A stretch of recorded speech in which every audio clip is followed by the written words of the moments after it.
오늘 말씀은 누가복음 12장 13절에서 34절입니다. 형제 투금이라고 하는 고려 공민왕 때의 이야기입니다. 어느 형제가 함께 길을 걷고 있는 중 아우가 금덩어리 2개를 주게 되었죠. 그 중에 하나를 형에게 주었습니다. 양천강에 이르러 배를 타고 강을 건너는데 갑자기 아우가 돌발 행동을 했었죠. 그 귀한 금덩어리를 강물에 던져버린 것입니다. 형은 동생의 돌발 행동에 어안이 벙벙을 했습니다. 아니 그 비싼 금덩이를 강물에 버리다니 이해가 되지 않아 동생에게 물었죠. 이에 아우는 사실대로 말했습니다. 나는 지금까지 형을 우애 좋은 형제로 살았는데 이 금덩이 때문에 욕심이 생겨 형에 대한 불편한 마음을 갖게 되었습니다. 내가 금덩어리 2개를 다 취할 수 있었는데 하는 마음이 자꾸 들어 이 금덩이 때문에 형제 우애에 금이 가는 것 같아서 금덩이보다 귀한 형제 우애를 지키기 위해서 한 행동이라고 말이죠. 이 말을 들은 형도 과연 내 말이 옳구나 하고는 동생을 따라 금덩어리를 강물에 던져버렸다고 합니다. 그리하여 이 형제는 예전과 같이 돈독한 형제 우애를 지킬 수 있었다라고 하는 가슴 따뜻하게 하는 이야기입니다. 오늘날 형제간에 반목하며 법정에서까지 다투는 일이 다반사인 이 시대에 형제 투금의 이야기는 시사하는 바가 크다 하겠습니다. 오늘 말씀이 형제간의 재산 다툼으로부터 시작이 되죠. 군중 가운데 한 사람이 주님께 나와 호소를 합니다. 형이 유산을 욕심사납게 혼자 독차지한다는 것입니다. 그러니 주님이 나서셔서 우리 형에게 동생과 유산을 공평하게 나누라고 한 말씀 해달라는 것이죠.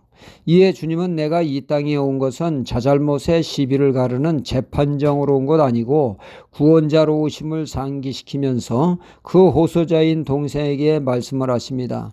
너의 탐심을 다스리라고 말이죠. 주님은 한 부자의 비유를 통하여 진리를 가르치셨습니다. 한 부자 농부가 있었는데 그는 광역농과 특유의 부지런함과 성실함으로 수확량을 크게 증대되었습니다. 창고마다 그득그득 쌓아두었죠.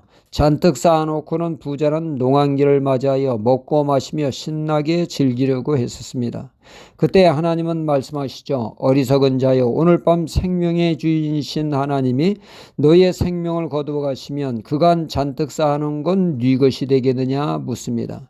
욕심사납게 오직 자신을 위해 쌓아두는 거 허망한 일이라는 것이죠. 그러면서 주님은 말씀하시길 무릇 하나님의 백성은 이 땅에 발을 디디고 살고 있지만 하나님의 나라 천국을 사모하는 자로서 하나님의 백성답게 하나님의 나라를 구하는 삶을 살라고 하십니다. 하나님과 상관없는 세상 백성들은 이 세상이 전부이기에 욕심사납게 이 땅에 쌓고 또 쌓았지만 하나님의 백성은 그렇게 살면 안 된다는 것이죠. 하나님의 백성은 하나님의 나라와 그의 의를 구하는 삶을 살라고 하십니다. 하나님의 뜻을 따라 베풀고 나누며 선용하며 살라고 하시죠. 하나님의 뜻에 따라 멋지게 물질을 사용할 때 이 땅에서 필요한 모든 것을 때때마다 채우시고 공급해 주시는 하나님의 역사를 맛보게 될 것이라는 말씀이죠.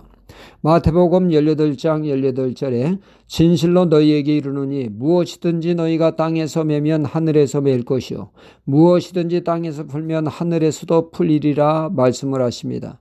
그러니까 하늘문이 열리고 닫히는 것은 이 땅에서 우리가 어떻게 사느냐에 따라 결정된다는 말씀입니다. 우리가 하나님의 뜻에 어긋나게 사는 삶, 즉 묶는 삶을 살면 하늘문이 닫힐 것이요 우리가 이 땅에서 하나님의 뜻대로 살면 하늘문이 열리는 역사를 맛보게 된다는 말씀이죠. 그러니까 우리가 하나님의 뜻과는 상관없이 욕심사납게 내 자신을 위해 살고 또 쌓는 삶을 살면 하늘문을 닫는 어리석은 삶이 된다는 말씀이죠. 하나님의 뜻을 따라 선용할 때 하늘문이 열리는 역사가 있어 이 땅에서 필요한 모든 것을 하나님이 때때마다 채우시는 놀라운 역사를 맛보게 된다는 것입니다. 하나님의 뜻대로 물질을 사용함으로써 영원히 내 것이 되는 하늘 창고에 보화를 쌓는 일이 될 것이며 동시에 이 땅에서 하나님의 채우심을 체험하는 꼭 먹고 알 먹는 삶이 된다는 것입니다. 물질은 어디에 쓰느냐에 따라 그 사람이 어떤 사람이며 무엇을 추구하는 사람인가를 알 수가 있습니다. 물질은 이렇듯 그 사람이 어떤가를 알 수 있는 척도가 되죠. 사람은 자신이 사랑하고 아끼는 것에 지갑을 엽니다. 그렇지 않으면 지갑을 닫게 되죠. 하나님을 사랑하는 하나님의 백성은 하나님의 뜻에 따라 물질을 사용하는 데 민그적거리지 않습니다. 기쁜 마음으로 과감히 지갑을 열게 되죠. 이 삶이 바로 하늘의 보화를 쌓는 삶이요, 이 땅에서 필요를 체험을 체험하는 놀라운 신앙이 될 것입니다. 할렐루야.